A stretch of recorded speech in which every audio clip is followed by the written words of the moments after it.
침묵의 무게, 말할 수 없는 진실.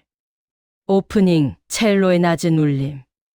어떤 비밀은 눈송이처럼 가볍게 내려앉지만 어떤 비밀은 바위처럼 가슴을 짓누릅니다.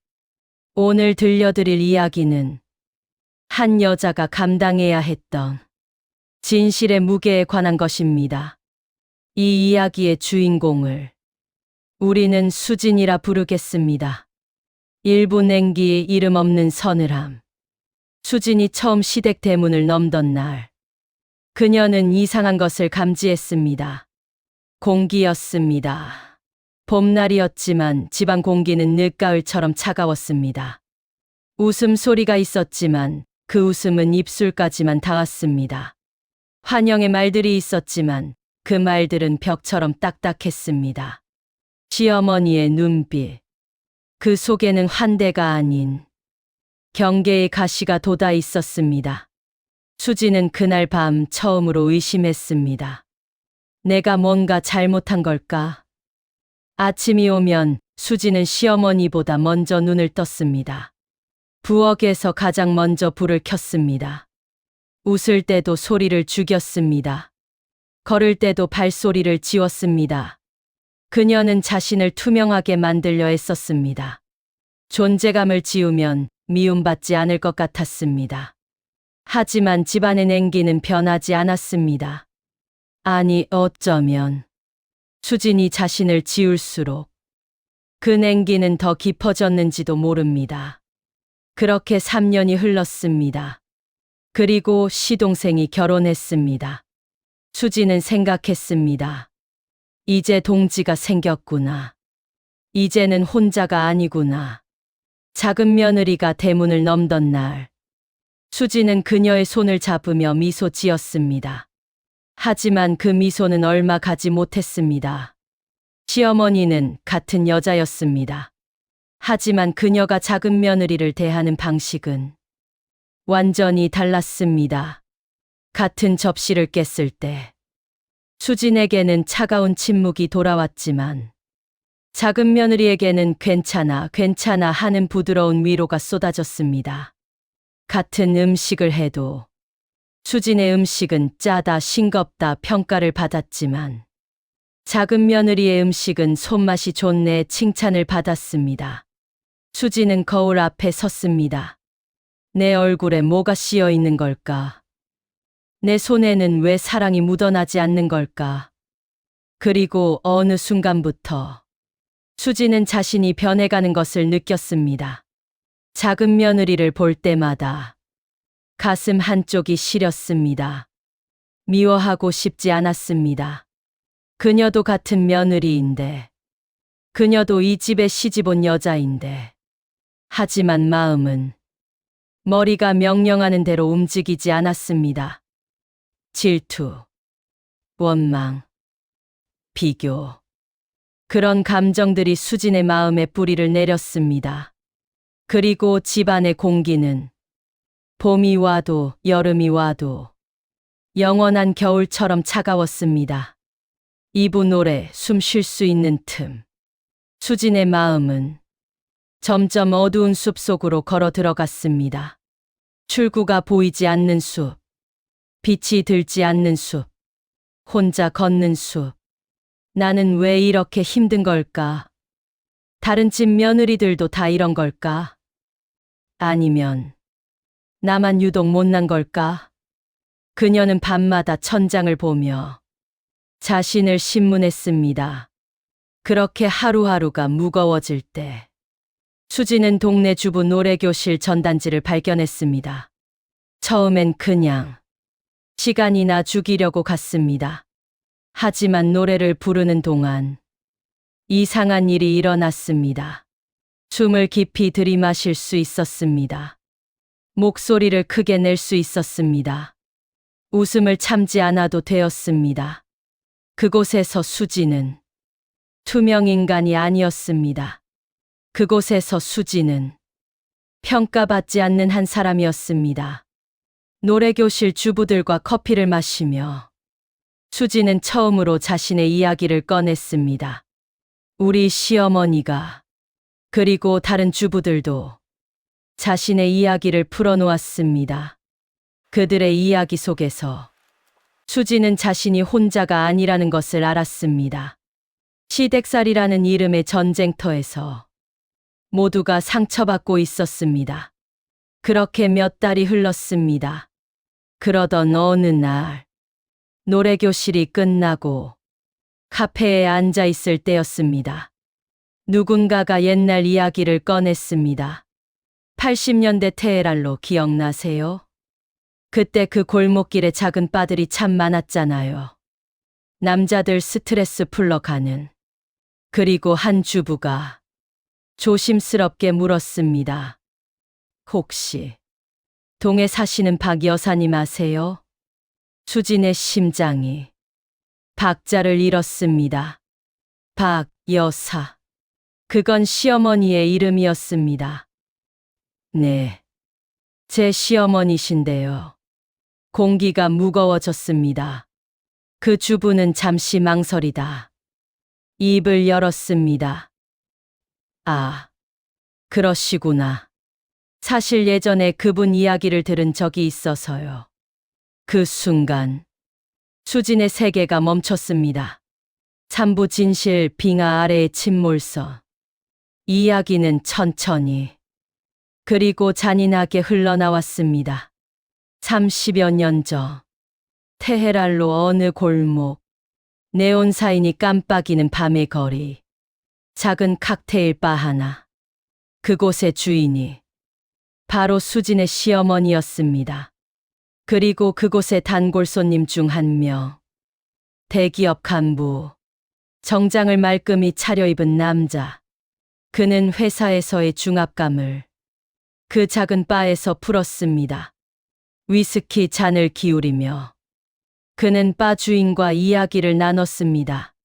처음엔 손님과 주인, 그 이상도 그 이하도 아니었습니다. 하지만 시간은 모든 경계를 흐리게 만듭니다. 대화가 깊어지고 눈빛이 달라지고 손이 닿고 그렇게 선이 지워졌습니다. 그리고 어느 날 시어머니는 알게 되었습니다. 자신의 몸 속에 새로운 생명이 자라고 있다는 것을. 그 남자에게는 이미 아내가 있었습니다. 이미 아들이 있었습니다. 하지만 시어머니는 아이를 지우지 않았습니다. 그녀는 그 남자에게 말했습니다. 나는 이 아이를 낳을 거예요. 그리고 그 남자는 선택했습니다. 이혼. 원래 아내를 떠나 바 주인과 재혼하는 것을. 그렇게 한 가정이 무너졌습니다. 그렇게 새로운 가정이 세워졌습니다. 하지만 그 폐허 위에 세워진 집은 영원히 따뜻해질 수 없었습니다. 시어머니가 낳은 아들. 그게 수진의 시동생이었습니다. 원래 부인이 낳은 아들. 그게 수진의 남편이었습니다. 두 형제는 같은 아버지를 두었지만 다른 어머니의 자식이었습니다. 한 명은 파괴된 가정의 아들, 한 명은 파괴한 가정의 아들. 카페 안의 공기가 수진의 목을 조였습니다. 아, 수진의 입에서 신음처럼 짧은 소리가 새어나왔습니다. 모든 것이 이해되었습니다. 시어머니가 수진의 남편을 볼 때마다 눈빛을 피하던 이유, 시동생을 과하게 아끼던 이유, 집안을 감싸던 설명할 수 없는 냉기의 이유. 그건 수진의 잘못이 아니었습니다. 수진의 부족함이 아니었습니다. 그건 죄책감이었습니다. 다른 여자의 아들을 매일 보며 시어머니가 느끼는 불편함이었습니다. 그리고 보상이었습니다. 자신의 친아들에게 모든 사랑을 쏟아붓는 것으로 과거의 죄를 덮으려는 몸부림이었습니다. 수지는 집으로 돌아오는 길, 버스 창밖을 보며 눈물을 흘렸습니다. 사람들은 그녀를 보지 못했습니다. 그녀는 여전히 투명인간이었습니다. 하지만 그녀의 눈물만은 투명하지 않았습니다. 나는 8년 동안 뭘 한 걸까요? 무엇을 위해 그렇게 자신을 지워왔던 걸까요? 사부 만남 거울 속에 또 다른 나. 수지는 며칠간 말을 잃었습니다. 입을 열면 진실이 쏟아질 것 같았습니다. 하지만 그 진실은 폭탄처럼 위험했습니다. 어떻게 해야 하지? 남편에게 말할까? 시어머니와 대면할까? 아니면 그냥 모른 척할까? 그러던 어느 날, 수지는 다른 생각을 했습니다. 작은 며느리도 분명 힘들 거야. 같은 집에서 같은 냉기를 마시며 그녀도 상처받고 있을 거라고. 우리 둘이 힘을 합치면 이 집안을 따뜻하게 만들 수 있을지도 몰라. 수지는 작은 며느리에게 문자를 보냈습니다. 동서, 시간 되면 커피 한 잔 어때요? 카페에서 마주 앉았습니다. 수지는 부드럽게 말문을 열었습니다. 요즘 어때요? 힘든 거 없어요? 작은 며느리는 잠시 커피잔을 들여다보았습니다. 그리고 그녀의 손이 미세하게 떨리는 것을 수지는 보았습니다. 언니. 그녀의 목소리가 갈라졌습니다. 사실은요. 그리고 마치 터진 수도꼭지처럼 말들이 쏟아져 나왔습니다. 남편이 요즘 너무 이상해요. 출장이 잦아졌어요. 집에 와도 저를 안 봐요. 전화할 때 목소리가 너무 차가워요. 작은 며느리의 눈에 눈물이 고이기 시작했습니다. 언니, 이런 말 하기 부끄럽지만 남편한테 다른 여자가 있는 것 같아요. 수진의 심장이 크게 요동쳤습니다. 결혼한 지 겨우 3년인데 벌써 이러면 저는 어떻게 살아야 해요? 작은 며느리의 눈물이 볼을 타고 흘러내렸습니다. 수지는 할 말을 잃었습니다.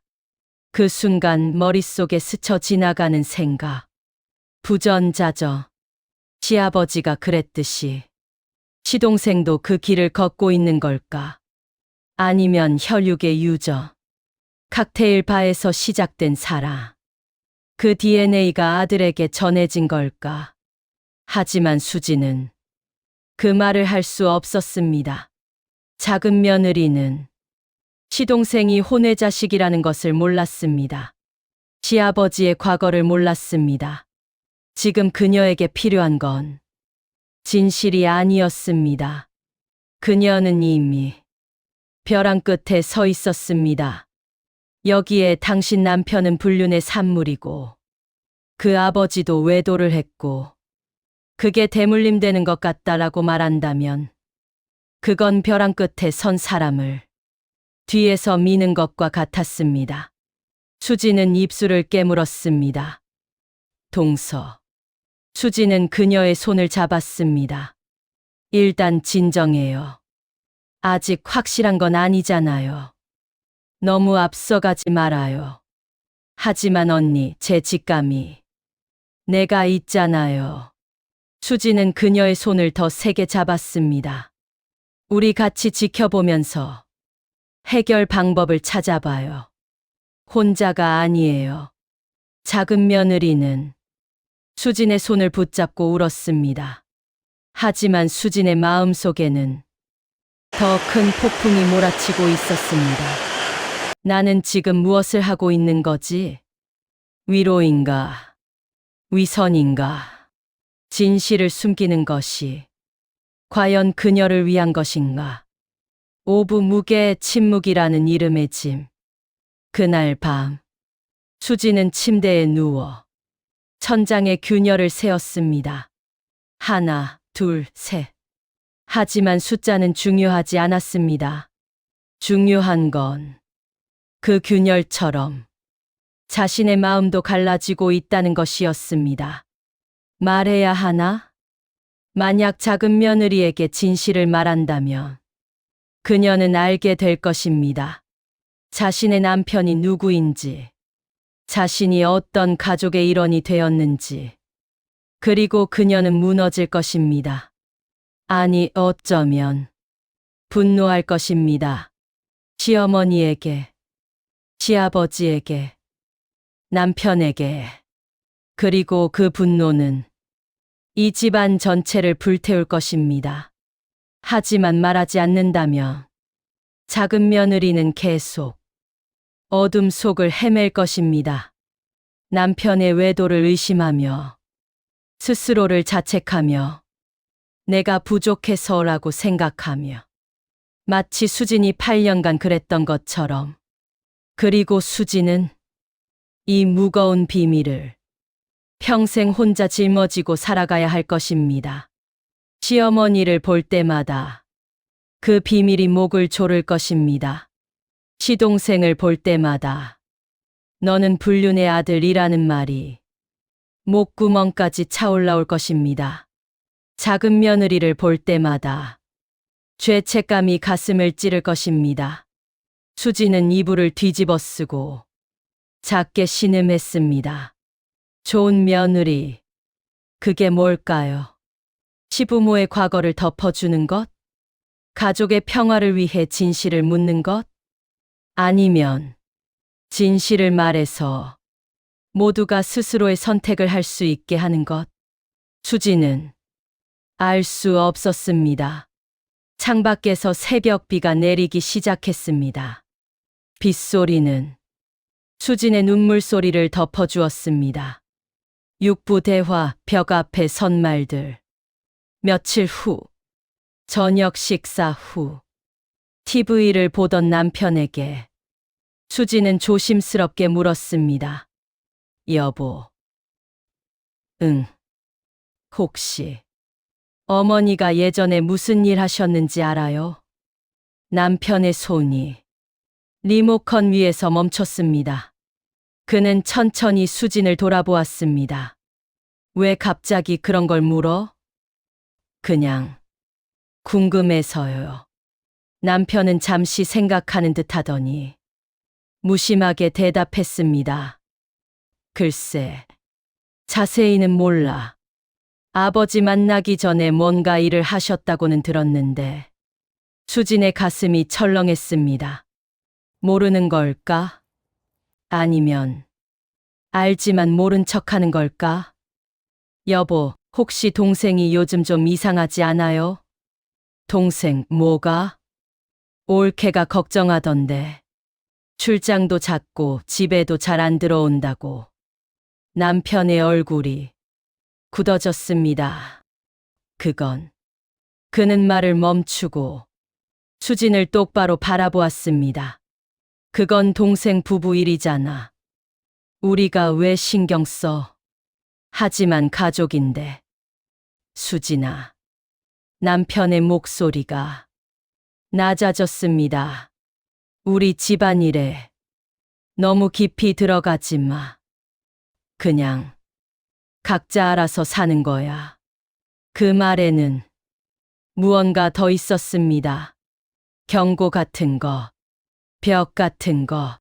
수지는 더 이상 말할 수 없었습니다. 남편도 알고 있는 걸까요? 모든 것을. 그래서 모른 척하는 걸까요? 그래서 벽을 쌓는 걸까요? 수지는 남편의 뒷모습을 보며 깨달았습니다. 이 집안의 모든 사람이 각자의 비밀을 안고 각자의 고통을 삼키며 그렇게 살아가고 있다는 것을. 그리고 그 침묵의 무게는 누구에게도 공평하지 않다는 것을. 엔딩 질문, 당신이라면? 여러분, 지금 이 순간 수지는 갈림길에 서 있습니다. 그녀의 손에는 3개의 열쇠가 있습니다. 첫 번째 열쇠, 진실. 작은 며느리에게 모든 것을 말하는 것. 당신 남편은 불륜의 아들이에요. 시아버지는 다른 가정을 파괴했어요. 그리고 그 DNA가 당신 남편에게도 흐르고 있어요. 이 열쇠는 진실의 문을 엽니다. 하지만 그 문 너머에는 파국이 기다리고 있을지도 모릅니다. 두 번째 열쇠, 침묵.